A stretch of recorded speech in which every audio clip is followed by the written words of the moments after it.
Hey everybody, welcome back to a new episode of the Live Free podcast. It's been a minute since we've been on. Like all of you, we've been very busy, but I finally have somebody to help me decrease the load when it comes to running the gym and creating content. And she's our guest today. I'm bringing on the lovely Alicia Kelly, my daughter, who has recently graduated from college. Now she's back home living with us again. And she's finding her way in the world as a 22-year-old woman. And it's been quite the ride over the last couple months, but I think that she has grown and evolved, and I know for a fact that she's helped me grow and evolve. So I wanted to include her into the next stage of the business, which is creating content. So she's our new co-host because she has her own opinion on things, and she helps me run the gym. And she knows what it's like to put your health first, the benefits of it, the struggles of it. And coming from a woman who's younger, I think it'll give us a little bit more perspective between, everybody's in the different levels they are at their life. So I brought her on. Alicia, welcome to the podcast. Thank you. Now, why don't you tell us a little bit about yourself real quick, like a little bio so people know who you are and what you've done. All right. So like my dad said, my name is Alicia Kelly. I'm 22. I'll be 23 in November. I graduated from Florida State University last December.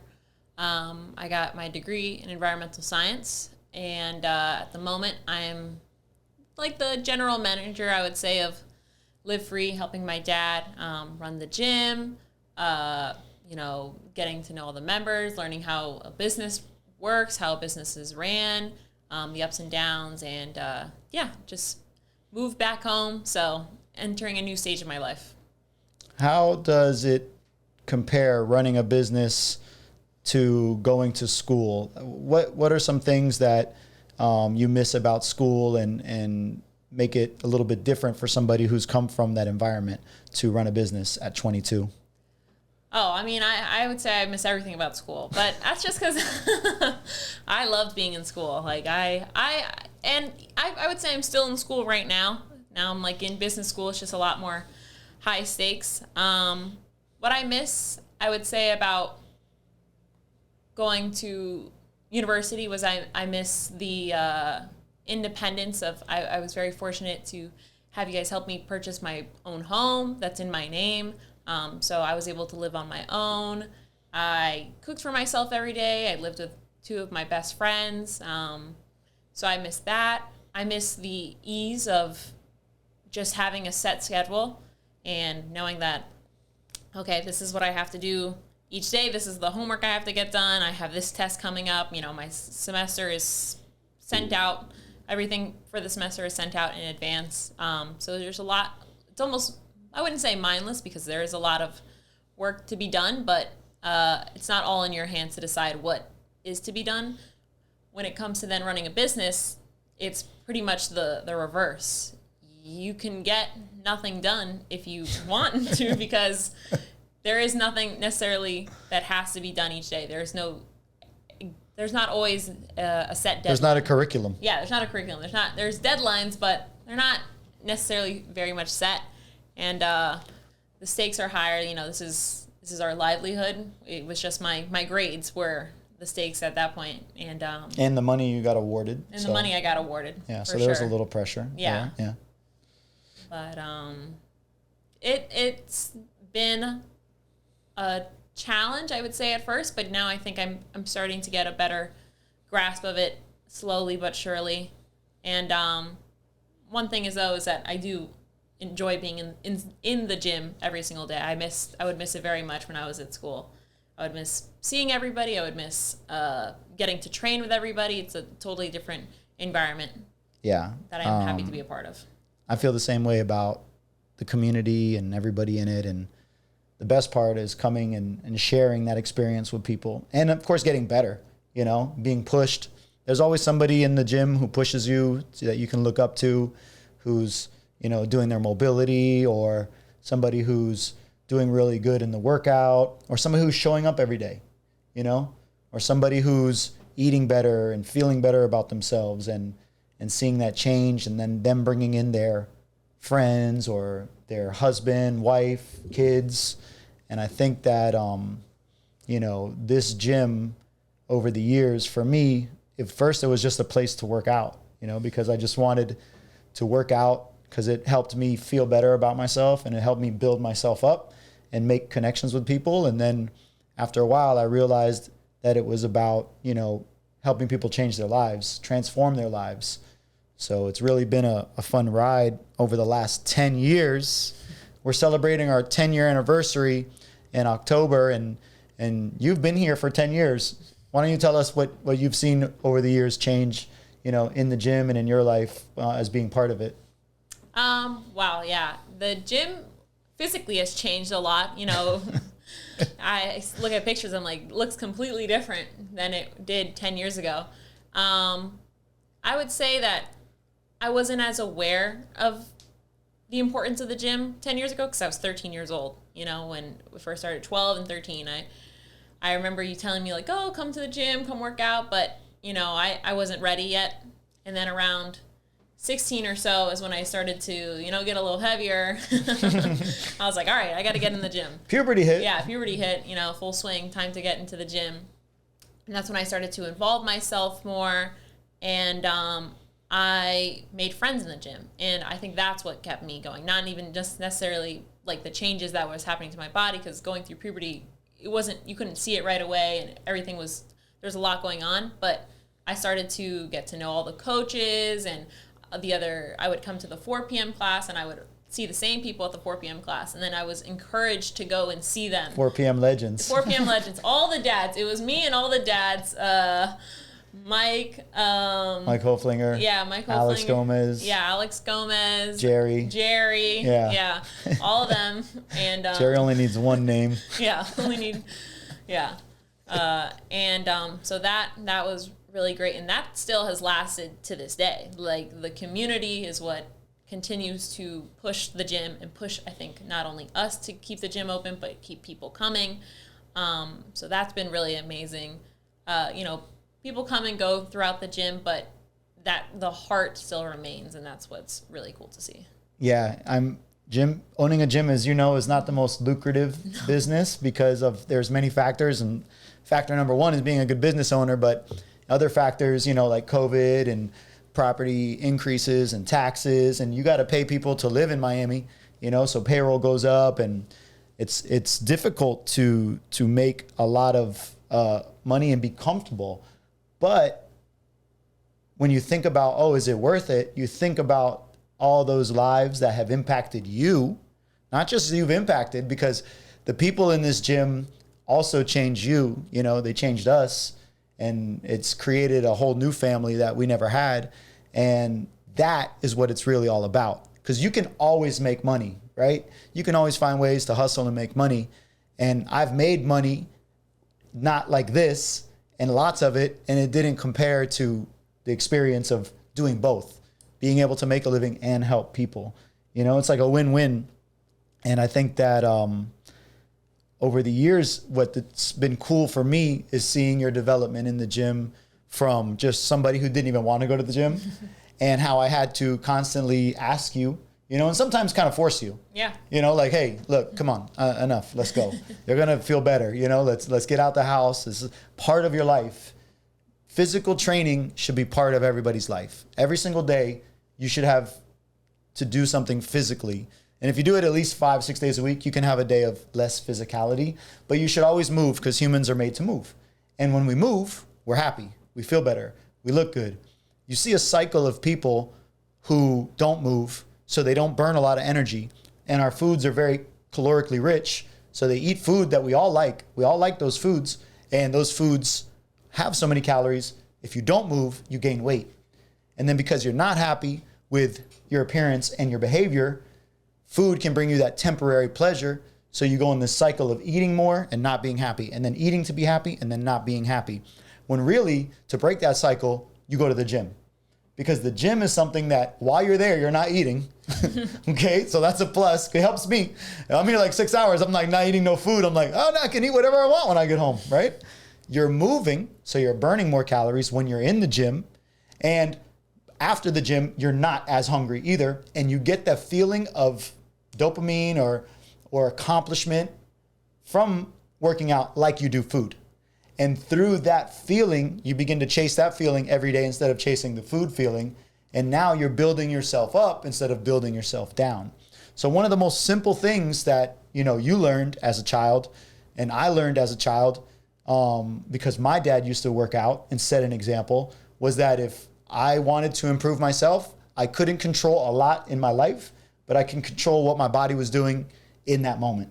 I can control what was going in my mouth, what time I'm going to bed.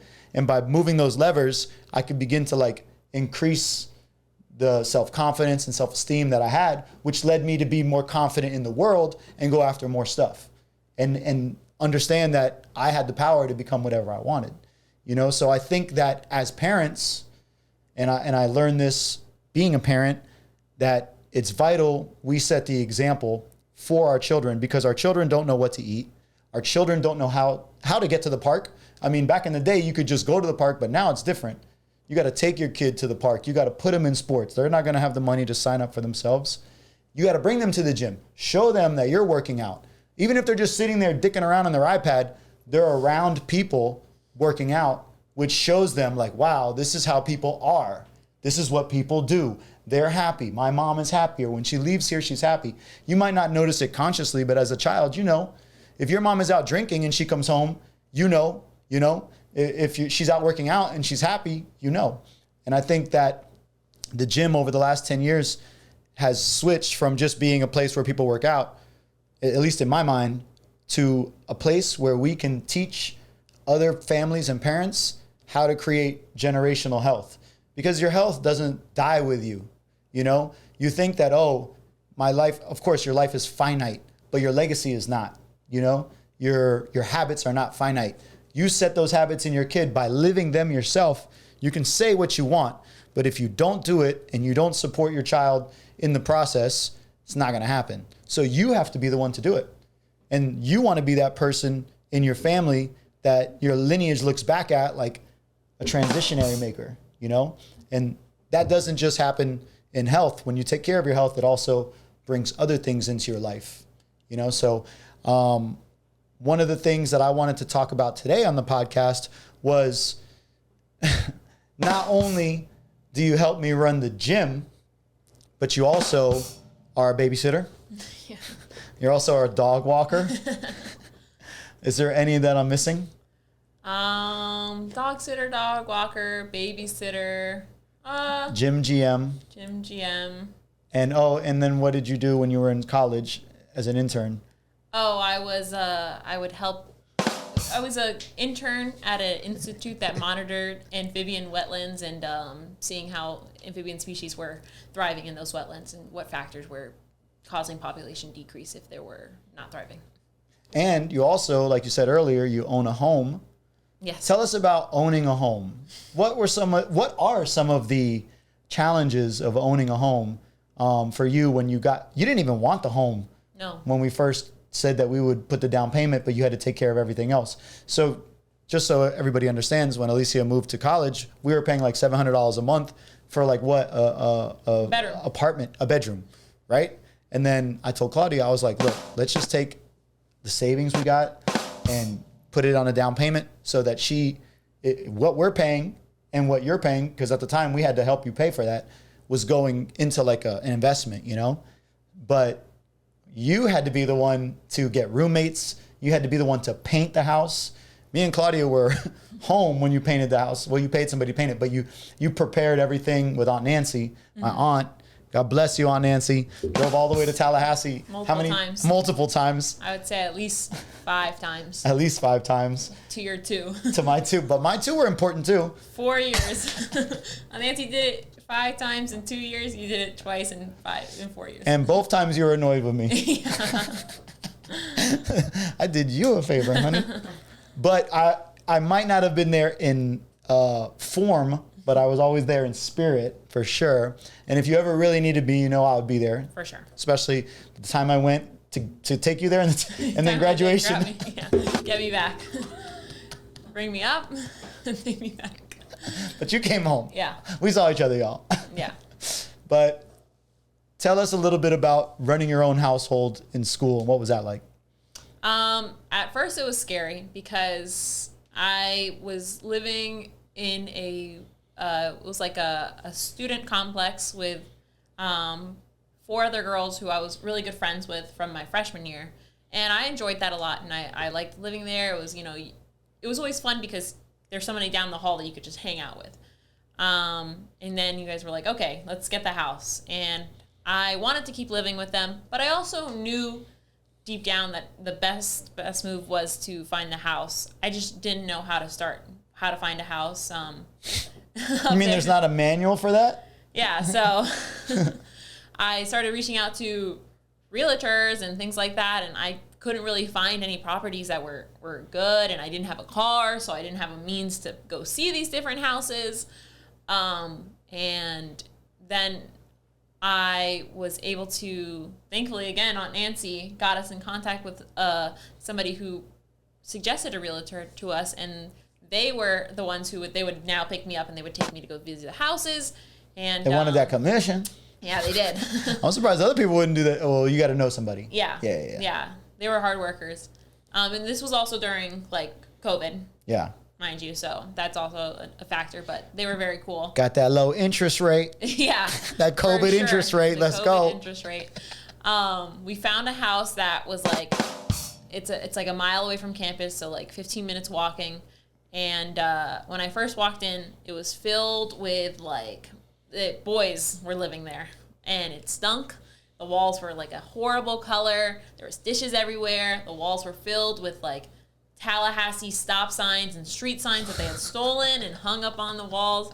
But like, just even from the second I stepped in, I was like, oh, I felt an energy. And I usually am not like on that vibe as much, but I did feel the energy. I felt like this is different. The yard was big, and I knew that it had good bones, and deep down that this could be my house. So I was like, all right, none of the other houses have been standing out to me. It's close to campus. This is the one that I want. And thankfully we were able to honestly get the ball moving quick, because my parents, I was not coming home until I found the house and got the house. There was some nights of crying. Yeah, I was ready to go home. So I had finished the semester in May, and we had bought the house in June. Yeah, so not too bad. It was like, I would say, a month. Yeah, those deadlines help. Yeah, for sure. When you have a deadline on something, it really makes you move. Like if you don't want to be somewhere, you can make shit happen. Yeah, and the housing market was kind of barren, and they were surprised that I was able to even get that house at that price and all that. So that was really great. And once we got the house, that came with its own set of, I wouldn't say issue. It was never an issue from then on necessarily, but challenges. I had to find roommates, and thankfully I had already had my one friend. I had convinced, actually 2 friends. I had convinced the one friend, Sammy, to come to Florida State, and she had just finished her freshman year, so she was living on campus, and I told her, I'm going to get a house. And this is always a funny story. Yeah. And so I told her, I'm going to get a house. And she's like, all right, well, I want to live with you. I was like, all right, so we'll live together. And her parents were like, Sammy, like, let's get you an apartment. Let's get you, because, like, I don't know if Alicia is going to be able to find a house. And her dad always tells the story every time I see him. And he was like reminding Sammy, like, okay, I don't know if the house is going to happen. And Sammy's like, no, trust Alicia. She's got it. She's going to find the house. She's got it. And Sammy would be like, did you find the house yet? She would, be texting me. And she had my back. She believed in me. So she was always going to be my roommate. Shout out Sammy. Shout out Sammy.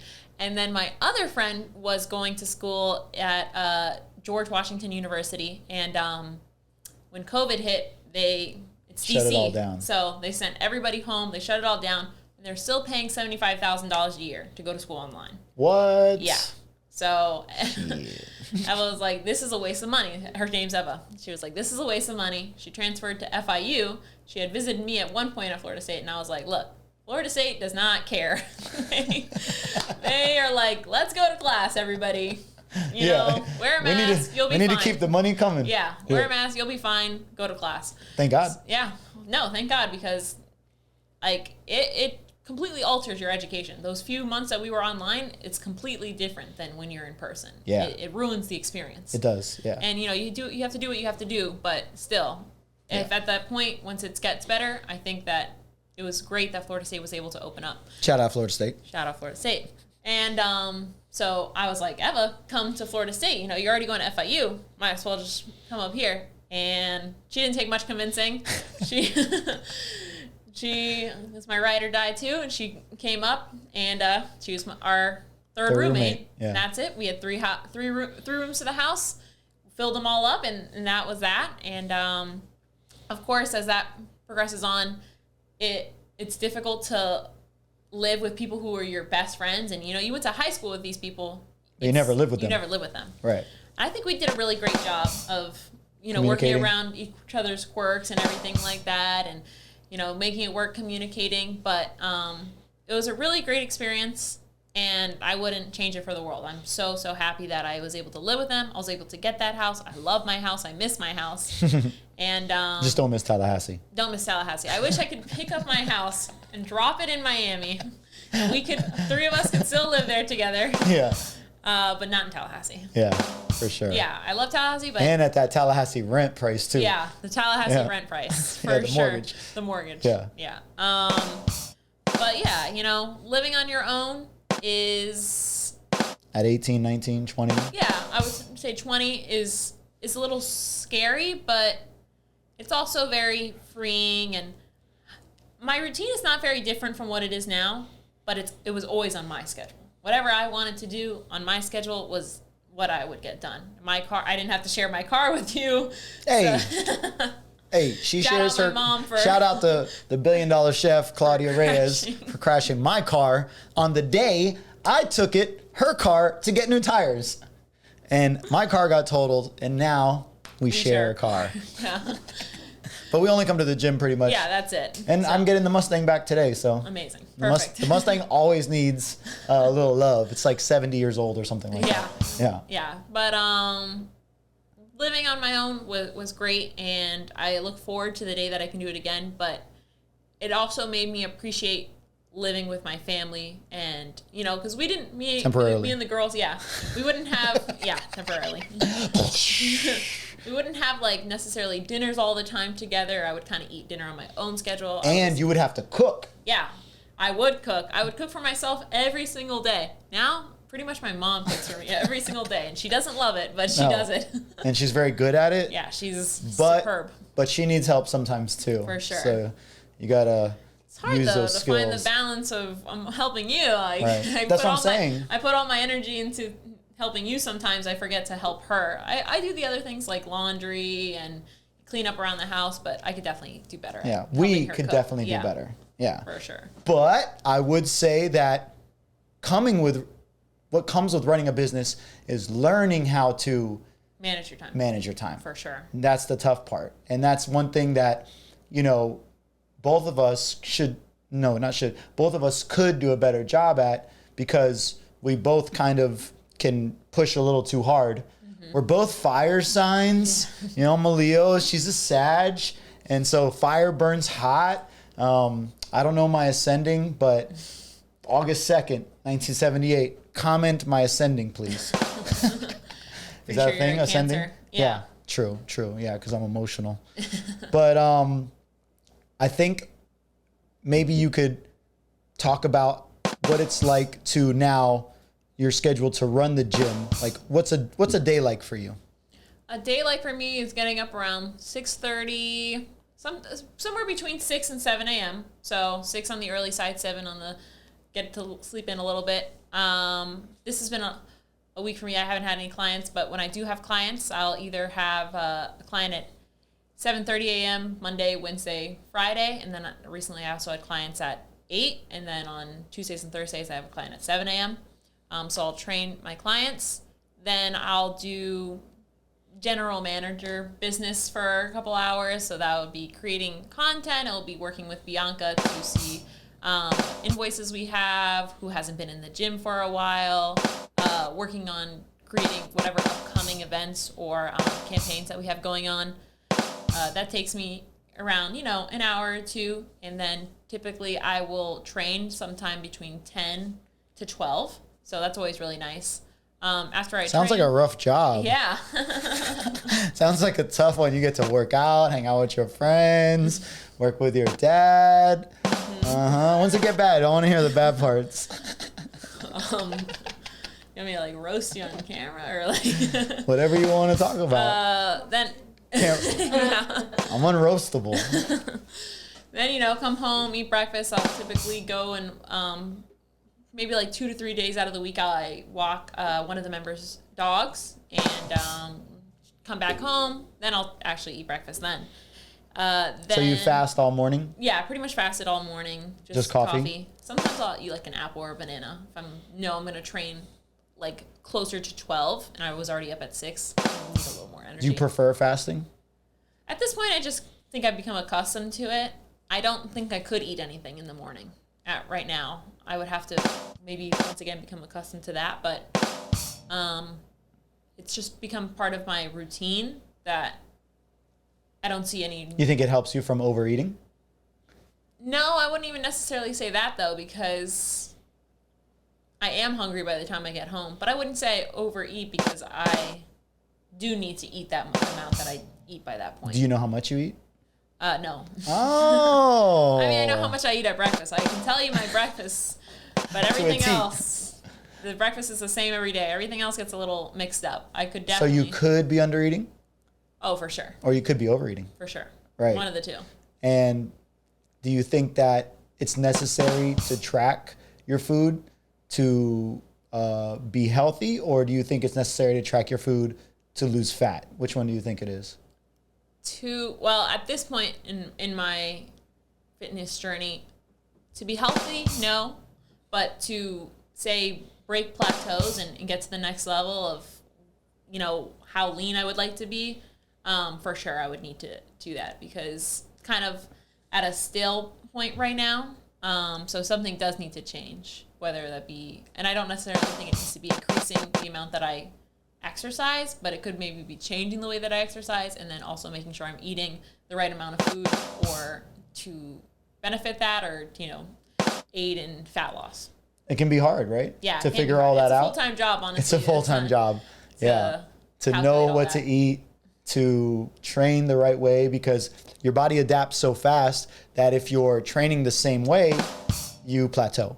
And then if you are eating a certain amount of calories, your body's metabolism acclimates to whatever level of muscle mass you have, then it doesn't want to burn any more fat. It wants to stay where it's at. It likes being in a safe place. So you have to figure out ways to do that. I know in Tallahassee, you had some of those issues. What are some of those ways you broke those plateaus when you were there? In Tallahassee, I started fasting.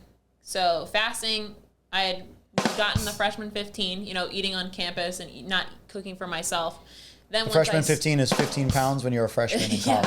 You gain 15 pounds. You gain 15 pounds. On a minimum. Yeah. Because you're off the chain. The parents aren't watching you no more. You're just... Do whatever you want. Yeah, let me get that BK. Let me get that donut. Not even that. You go on campus and it's like, all right, you have a meal plan. You have unlimited swipes. You go and you eat. And like where I stayed was all the way across campus. So I was not trying to like go back and forth. So I would eat a lot in one time and then, get away. But also the food, the way that it's cooked, the oils that it's cooked in. Yeah.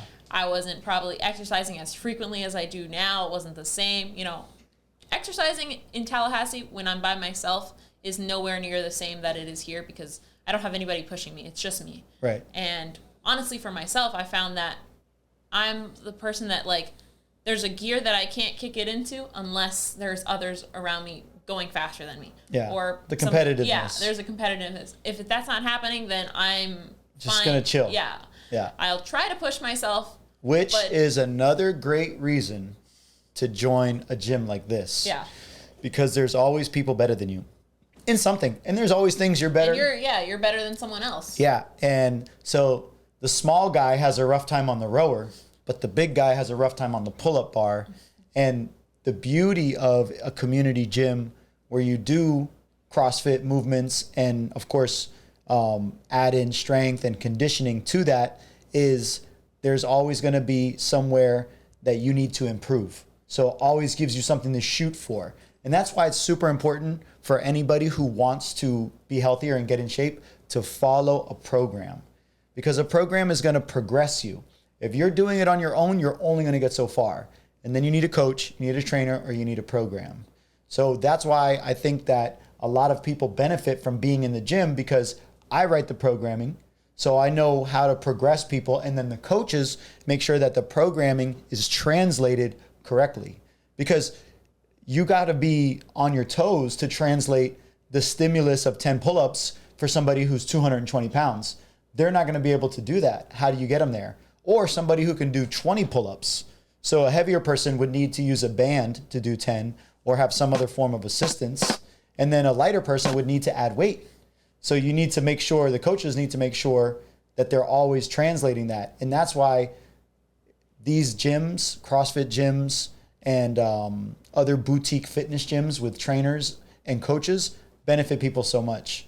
And now you can, like you said, you were on your own. You only went so far. So I know that now you get to train pretty much from 10 to 12. It's kind of like a luxury time for you. When you were in school and you had a set schedule, how did you keep training? By that point, I had decided that training is a non-negotiable for me. Whether that be... What made you realize that it was that? I think you guys, and just being part of the gym and realizing... Nothing to do with you and how you felt? Oh, for sure, how I felt. Like, when and this is, I'm definitely all for body positivity, but I think it's very much how you see yourself. And for me, I feel better about myself and I feel happier with myself when I am leaner, when I feel stronger, when I can, even when I can run the mile fast. Like, I feel good about myself when I can run a fast mile and I puts a smile on my face, or when I can, back squat a heavy amount of weight, I feel strong and I feel powerful. And so, do you know that, sorry to interrupt you, but there's studies now that show that your muscles are not just there for strength. They also release certain chemicals called hope chemicals. So it's actually an endocrine gland that releases these chemicals that make you more resilient. It makes you literally mentally stronger. So like you were saying, you get stronger physically, mentally you felt stronger. It created confidence in you. And that's one of the most underappreciated aspects of getting strong. So many people want to lose weight. Instead of thinking, let's lose weight, let's think, let's get strong. Because by getting strong, you build muscle. By building muscle, you burn more fat and you can eat more food. So let's flip the script from losing weight or losing fat to building muscle, because building something is a lot easier than losing something. You just can't lose weight. You have to build better habits. You have to lift weights. You have to build strength, which becomes muscle. And that's the change that we need to make as people, and especially, in the fitness space. For sure. But yeah, that's exactly what I felt. I felt better about myself. My day, I was also so much more productive, I felt like, after going to the gym. And I'm a morning person, so I would find that time, whether that meant getting up at 6 a.m. so that I could go to the gym at 7 and then be ready to get on with the rest of my day around 8:30, or even just, there were some times when I was in classes that I could only fit in a small workout, 45 minutes, 11 to 12, and then I had class at 12:15 or 12:30, but I still felt like I did something, and I know I was able to move, and it made me feel good about myself. And it just became a habit. At that point, it was something that was part of my day, and just like eating, showering, anything like that. Yeah. That's something. You shower every day? Yeah. The hell? Who the hell showers every day? Don't wash my hair every day though. Yeah. And that non-negotiable, it took a while to get there, but then it just became part of who you were. For sure. Yeah. And it takes time. It does take time to build that habit, but now I couldn't even imagine going back to... The way I look at it and the way I explain it to people is the time is going to pass anyways. Why don't you just build the habit now? Start now. Do it today. People say, see you Monday. Monday doesn't exist. Monday is just a concept. You can start with your next thought. You can just be like, I'm going to eat better the next time I put food in my mouth. You know what? That's a croissant. That's a piece of salmon. I'll take the piece of salmon. Boom. Momentum. Oh, what do you want to drink? I'm going to have a Coke. I'll have a water, please. Boom. Momentum. Yo, let's go out and get some drinks. Now I'm going to go chill. I'm going to go to the gym in the morning. Boom, go to bed early. Oh, honey, let's watch a Netflix, one more episode. Nah, babe, it's 10 o'clock. Let's get that 8 hours of sleep. Boom. Wake up in the morning, have your coffee. All right, I'm going to put sugar. No, I'm not going to put sugar in my coffee. I'm going to drink it black. Boom. These little things start to add up. And then you're at the gym. And now you're picking the right workouts. And then you're eating the right food after the gym. And then you're putting it into the middle of your life. And you're learning about it. You're reading about it. You're listening to podcasts. Because if you don't put the right foods in your mind, you won't act with the right behaviors. So your diet is not just what you eat. Your diet is also what you put in your mind. Sure. So what are some things that you've put in your mind over time and learned about health and fitness to get where you are now? And it could be the business side, or it could be the personal side. Like what, content have I? Yeah. I'm not gonna lie to you guys. I'm not good at watching podcasts. I don't think anybody's good at watching them. I don't put the. You listen to them. Yeah, I don't. Yeah, I'm very much a music person, and I know that's something that I can be better about. Like when your mom. read. Yeah, I love listening to music when I read. I love reading for pleasure. I could definitely be better at consuming content for self-improvement. Do you think that could be part of the stress of running a business, is not being prepared, not learning more about business and stuff like that? Now, when it comes to business, I do think that I do a better job there, because you've provided us a platform that Shout out Loud Rumor. Shout out Loud Rumor. Very helpful. It's like business school, basically. I didn't study business in college. I studied environmental science. That's more so what I'm interested in naturally, but business is still very important, and Sure. it overlaps all aspects. You could, I could do environmental and I can do business there. Business is not just something that you will have to. Yeah. If you want to make an impact in the environment, you have to be a business. For sure. Because a person can only do so much. For sure. Yeah. And I think on that front, I do a better job of consuming the content, because I almost view it as homework. Like I always get my homework done. Right. So when it comes to that, I do feel, I wouldn't say necessarily prepared, because I have to learn everything as I go, but I do feel like... You like the structure of it. Yeah, I like the structure of it, and I feel like it does provide me many benefits in that. It has taught me many things. So my point was, if you want to be good at something, you have to learn about it. Yeah. So if you want to eat good, you got to learn about nutrition. Now, that being said, I do know about that stuff, but because it's told to me all day long by you.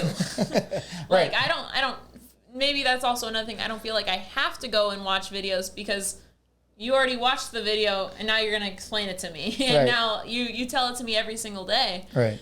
That it's been drilled in my mind for years, that even when somebody asks me, sometimes I think to myself, do I even really know how to answer this? But I do know. Yeah. And that kind of feels good. But I know because of you, and I know because of my mom, and, you guys are the content that I consume. Right. And it's on a daily basis. Yeah. Yeah. Parents, take that lesson. Parents are the content that the kids consume. So you have to be the content you want your kids to watch. You got to live the content you want your kids to watch. And building generational health is that specifically. For sure. So if you guys want to learn more about building generational health, me and Alicia are going to teach you.